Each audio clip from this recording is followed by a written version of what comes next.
Hi, everyone in Eigenland. This is a conversation with Stephen Bloch and myself, Willow Pearson Trimbach. And it's a conversation on A Little Psyche-Music, which is chapter 5 of Mike's book, The Sensitive Self. And Stephen and I thought we would do this in collaboration because we've actually been writing together on music and psychoanalysis. So we thought it would be fun to do this chapter together. And it evolved into a lengthy conversation that we thought would be fun to record. So feel free to enjoy parts of it or all of it or no bit of it and see what you can take from it for our dialogue online. So I'll read the subheadings for our conversation, and the first is In the Key of Music. Okay, so I kicked off by saying that many people come to Michael Eigen's work and respond to the musicality of his writings and the musicality of his themes, as well as the sense of his own music, his own piano playing and his own roots in music. And many of his writings are both evocations of musical concerns, but also musical in the way they come across. And so this chapter, A Little Psyche-Music, although it's not specifically only on music, nevertheless is in the key of music, as Mike himself would often say.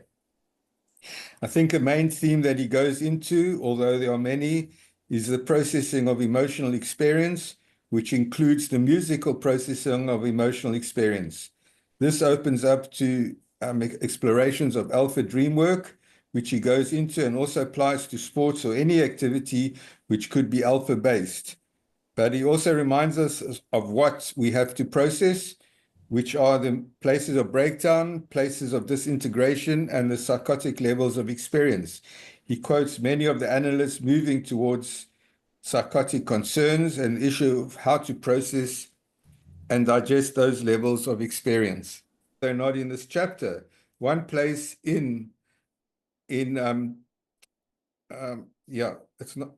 not damaged bonds, it's another text. Okay. He talks of patients reaching for the music in the therapist, like wanting to know what music is behind the therapist. And I think that's also vice versa, how patients want to know that their music is understood. And I think this is a crucial insight emerging from Mike Eigen's work, which needs to be held in body mind all the time. The musical place of reaching in both therapist and patient.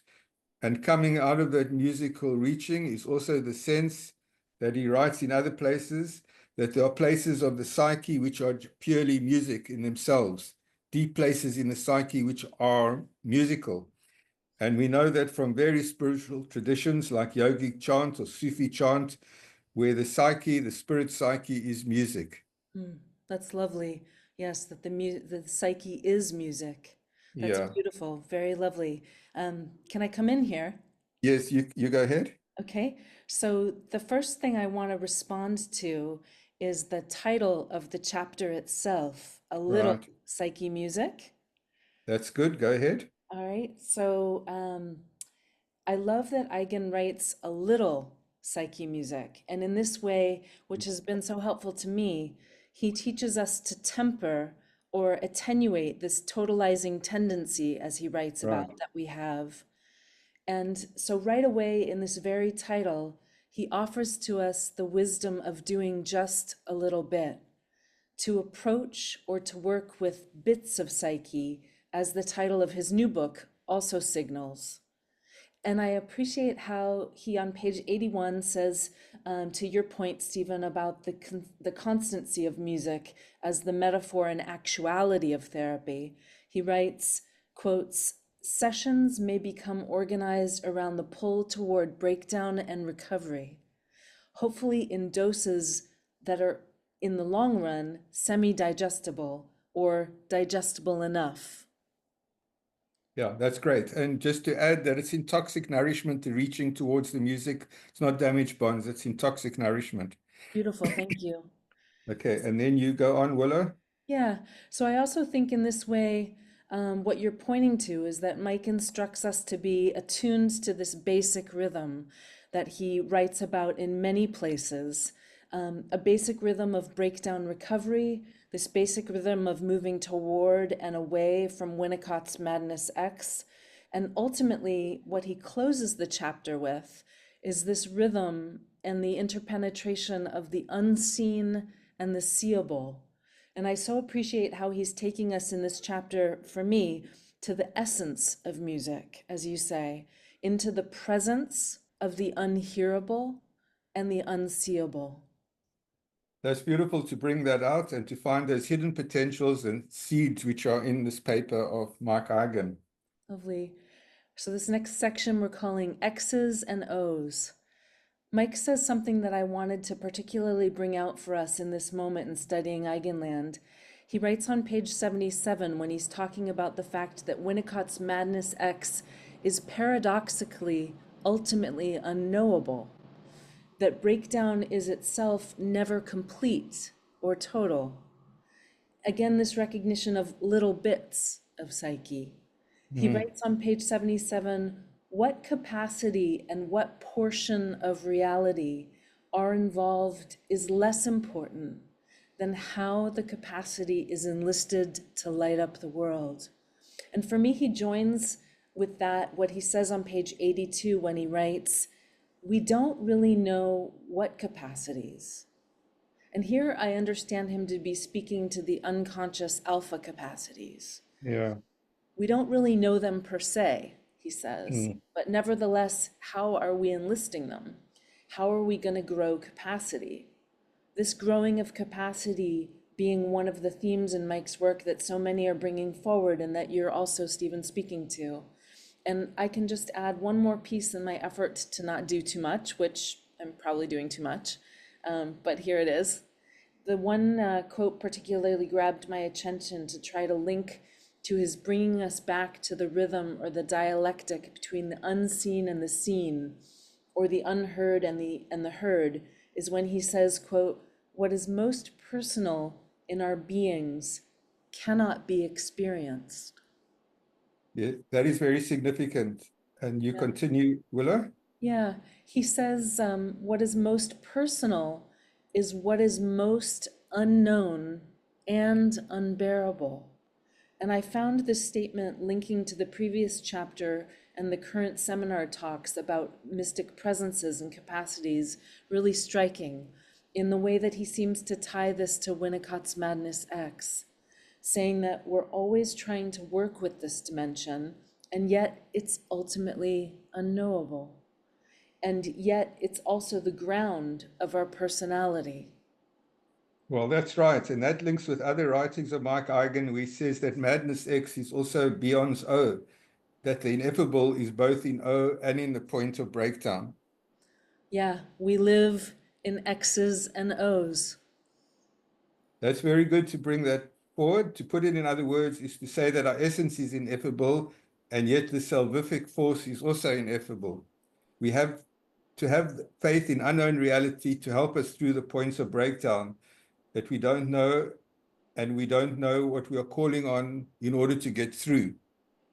And if we do know, maybe it risks, as you point out, risks of fundamentalism rather than a faith in O, an unknown openness to O, not a fundamentalism, that we are drawing on something ineffable to get through the points of breakdown. And yet our core is also ineffable and inexpressible.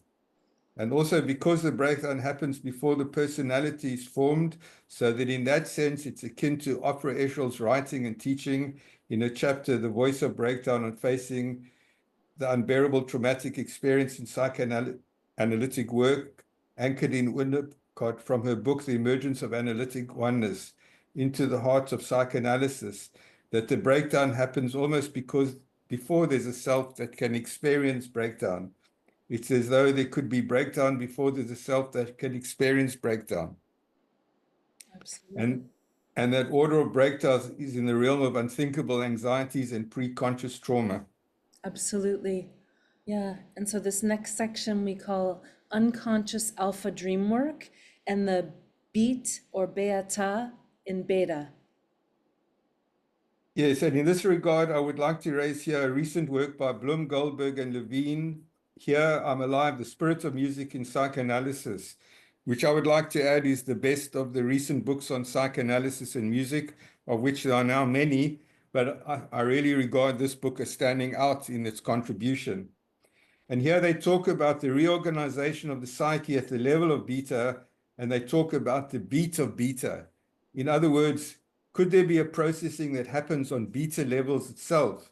Maybe it's very early alpha work or the roots of alpha work, but they are emphasizing radically that actually there may be a place where rhythm and experience of rhythm at the level of beta experiencing reorganizes the nervous system.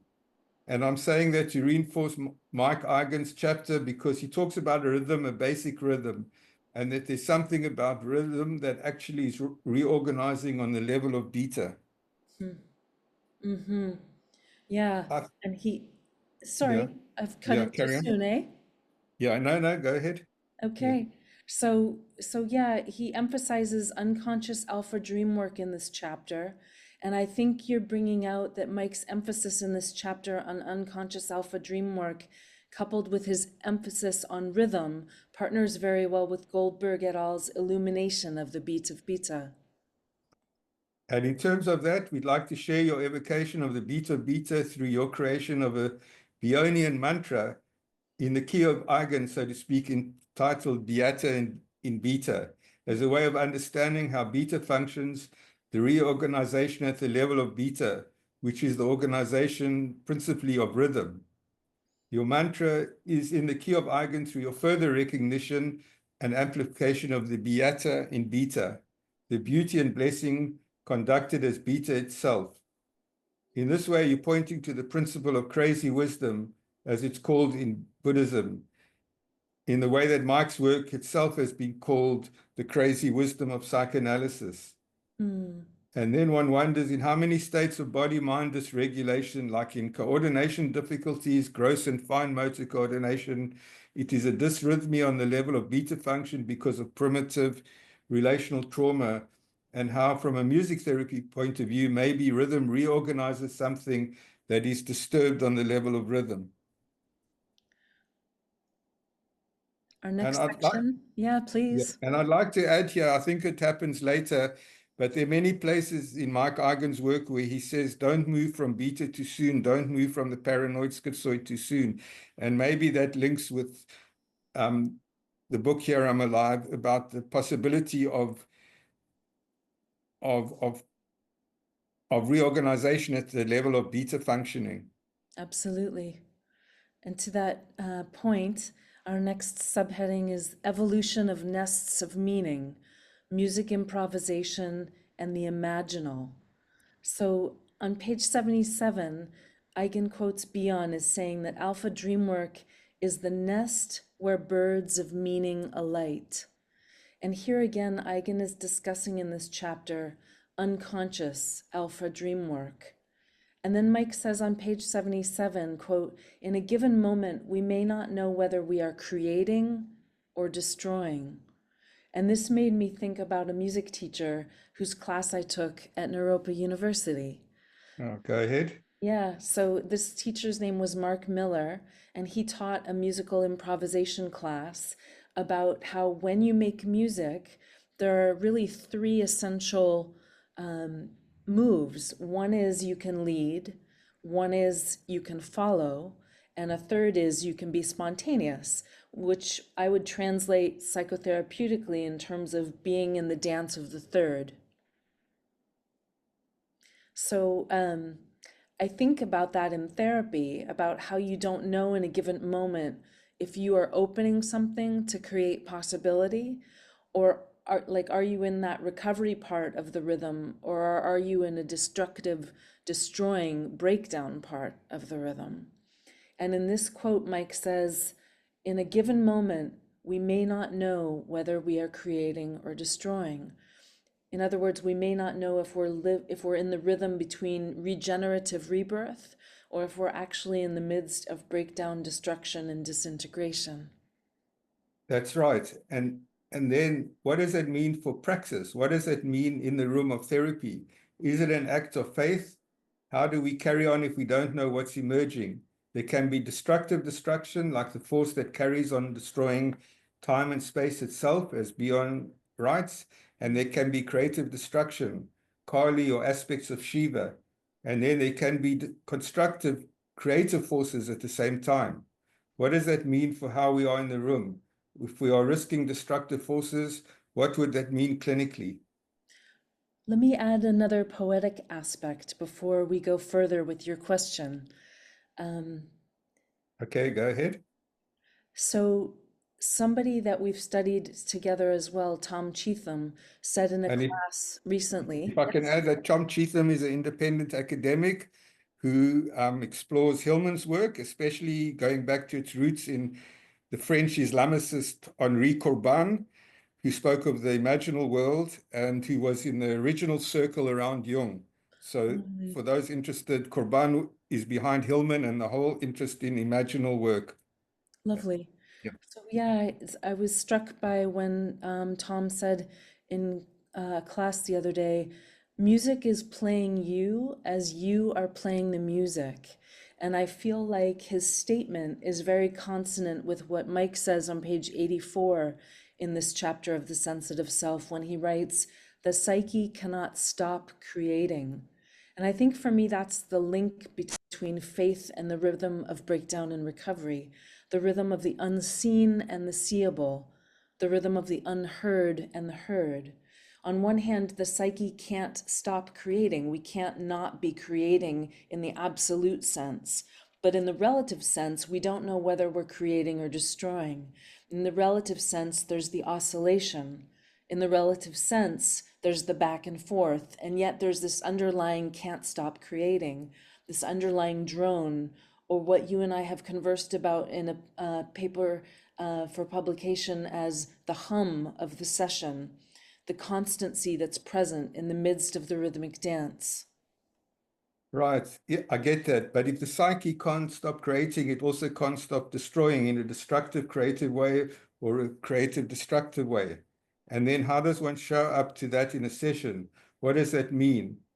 Does F in O mean that one has faith in the creative and destructive forces and one just witnesses them, engages with them, symbolizes them, makes music from them? What does one do, especially with the destructive forces and also where creation can be destructive? Is that where there can be too much creation? One can become too alive, as Eigen mentions in many places. One can be too alive for oneself, and one can be too alive for one's patient. One has to know how to titrate the aliveness. In other words, destruction can be creative, and creation can be destructive. And then, as Bjorn and Jung and Eigen and others would say, and Corbin as well, that there are destructive forces in themselves that are not potentially creative. They are anti-life in themselves. Yeah, I think that's so helpfully said because the rhythm of aliveness and deadness is, of course, one of the core themes of Mike's work, as you point out here and as he expresses throughout his writing.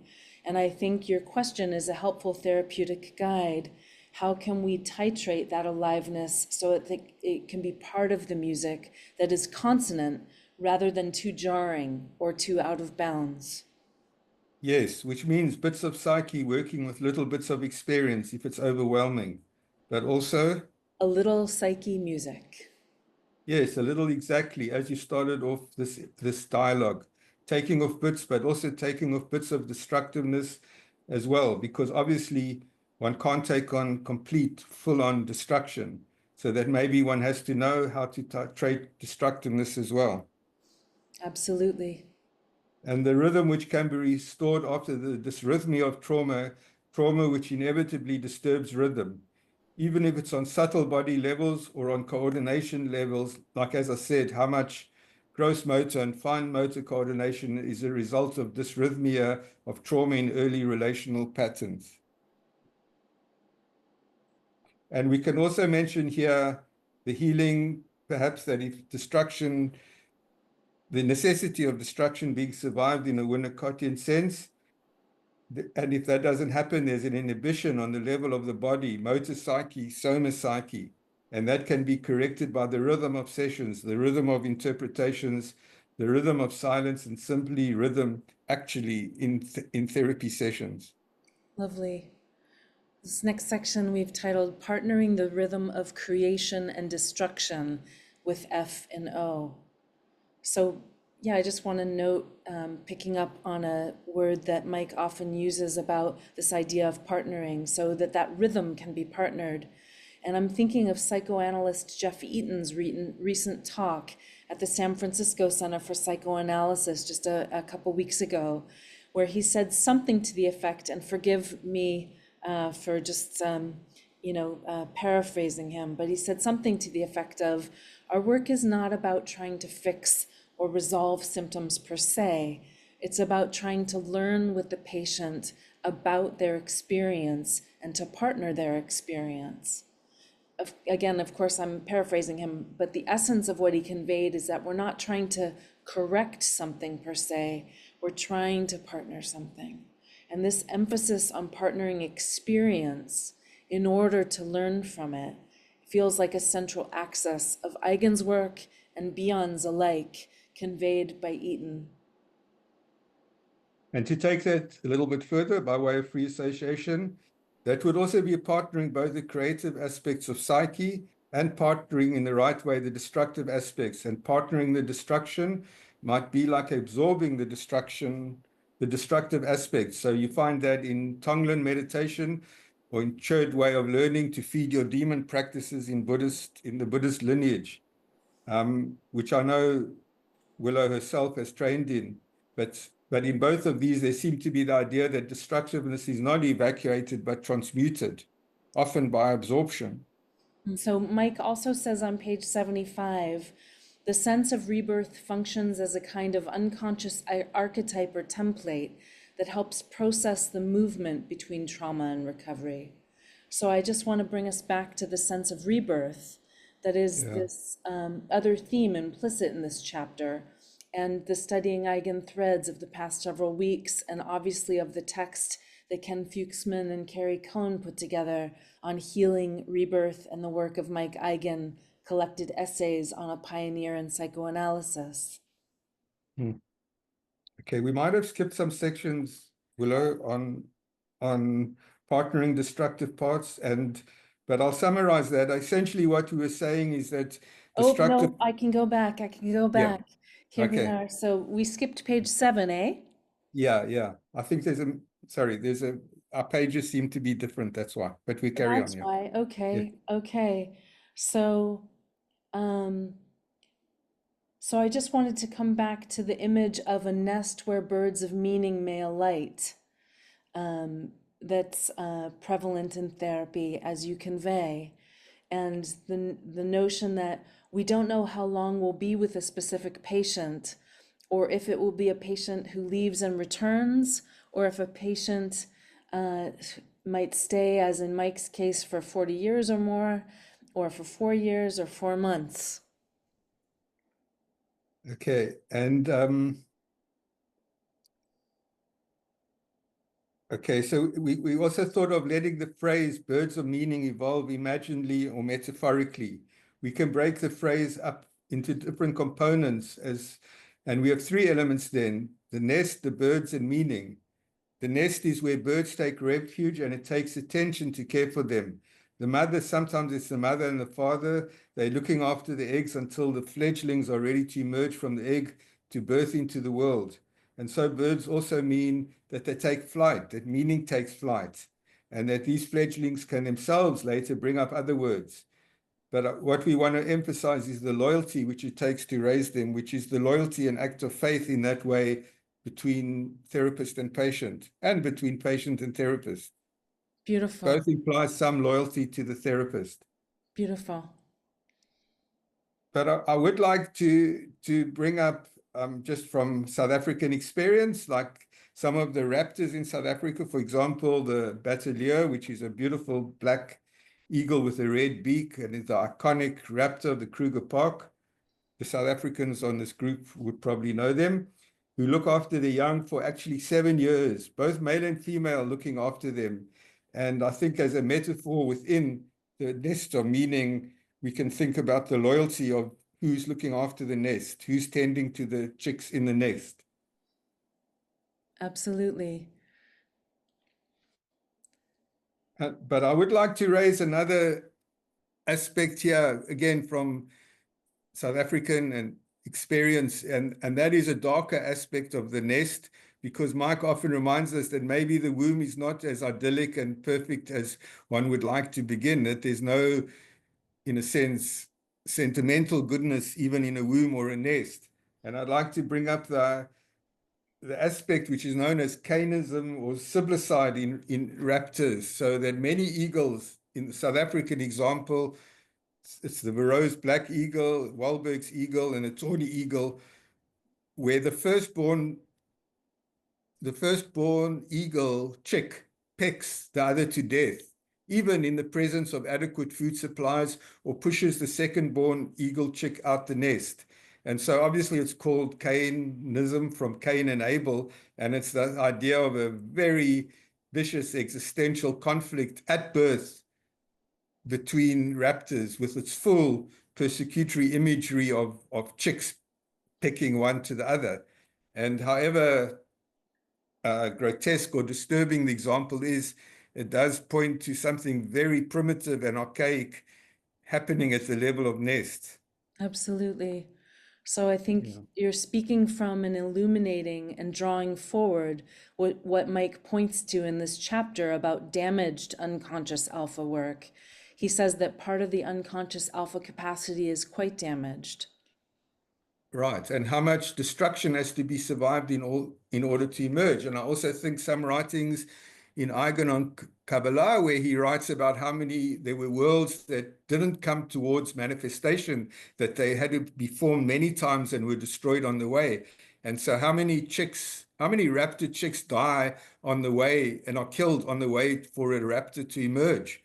Sort of failed emergences in life at the beginning, which is another theme of Eigen, where trauma impacts the personality as it's forming. Absolutely. Yeah. And you're also connecting with what you mentioned about Eshel's writing and connecting with living images through wildlife, and how you're linking that to the destruction that we face at point zero, and how At Mike's point work zero. Yeah, connects with Winnicott's Madness X in that way. yeah. And then you quote Mike on page 75, the sense of rebirth. Yes. Do you want to take that further? Yeah. Yeah, so we'll just repeat what I said earlier Yeah. about, he says, quote, "The sense of rebirth functions as a kind of unconscious archetype or template that helps process the movement between trauma and recovery." Okay, so just to take it a bit further, of course, Mike Eigen also reminds us that rebirth is always partial, and maybe it's partial because of the destructive forces, or because the damage is too great for complete rebirth. Right. Although, as he also reminds us, we can grow from damaged parts as well, like Abs- cacti. Yeah. Absolutely. Yeah, so I wanted to bring forward again recursively on page 84, where Mike begins to conclude the chapter by saying it's important that what is seen becomes part of what isn't seen, so that it can be seen again, anew. Right. And I think this is important because what is seen, in the sense that what is seen becomes a part of what isn't seen, so that it can be seen again anew. For me, it's like a core instruction or guidepost or musical guidance system for therapy, and for living for living too, that Mike offers here, to circle back to the idea of how basic rhythm is infused with a sense of constancy. Yeah. And then you go on to talk about constancy, the hum of a session, and the drone. Would you like to say more about that? Yeah, just I think in a way the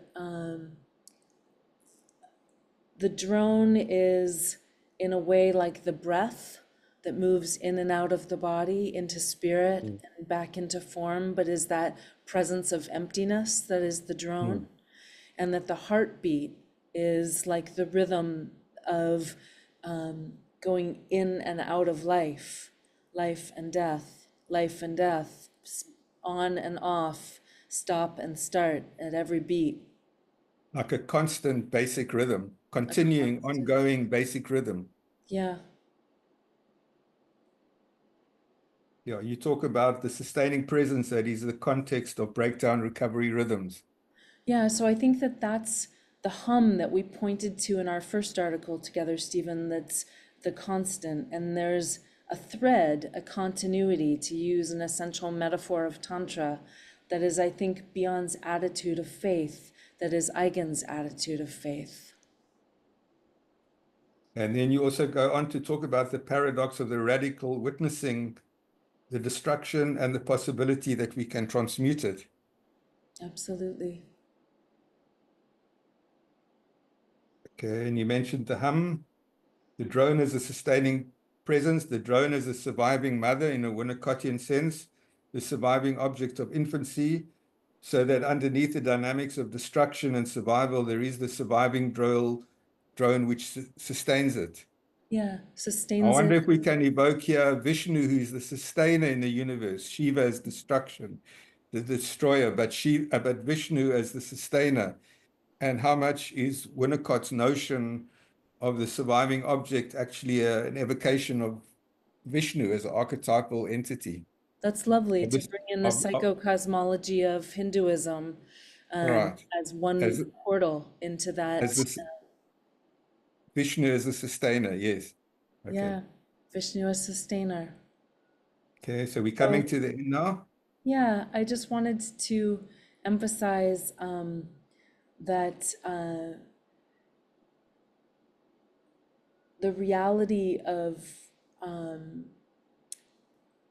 deadness and deadening and destruction needs to be known and felt and metabolized, and that it's important not to impose an insistence on life and creativity. And there's that tempering on a totalizing capacity that Mike emphasizes in this chapter. That's one of my takeaways as well.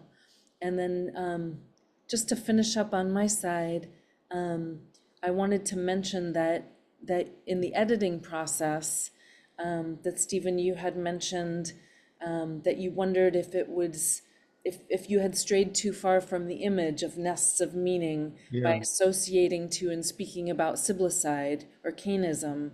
right. I did have a concern. So it's good that you speak to that, Willow. Maybe it's worth emphasizing that. Yeah. So You I want?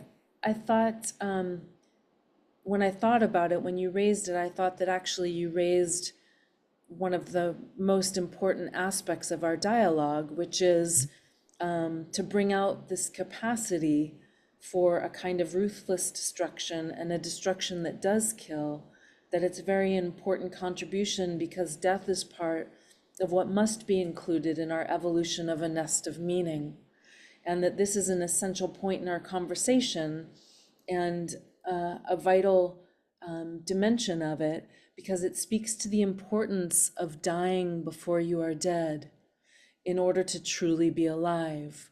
And this is the essential teaching of, in one case, the Buddhist meditation that we mentioned earlier called Chud practice, in my experience, but I'm sure in many other spiritual practices and traditions. And it comes down to a phrase that's attributed to Rumi, the Sufi poet, that said, die before you die. And the way that I hear that is that it's a kind of spiritual wisdom that links through reverse perspective to Winnicott's saying, may I be alive when I die. Because from the perspective of what we might call a psychoanalytic sutra, I would say the reverse teaching is vital, which is, may I die before I'm dead in order to be truly alive, in order to truly live, and in that way go beyond the fear of death, or to move towards a diminishing fear of death, not in a kind of omnipotent fantasy kind of way, but in a very grounded, actualizing what in the Buddhist teachings they regard as this precious human birth. Well, Willow, I think those are really important summations and bring a lot of our reverie and dialogue to a crystallized point. And I think that's a really good summation as an end to this dialogue, which we hope people found interesting. Thank you so So much, Stephen. we are coming to the end of it, and for those who've stayed all the way, it's quite clear why I'm a therapist and not a TV newsreader. But anyway, Very good. I hope people enjoy some of what we've shared, and it's been fun to share it with you, Stephen, and with everyone. okay, and we stuck to the text, but we also allowed us some freedom to improvise in the dialogue. Yeah. Absolutely. Okay. Thanks very much, Willow. Yeah, cheerio. Bye. Bye.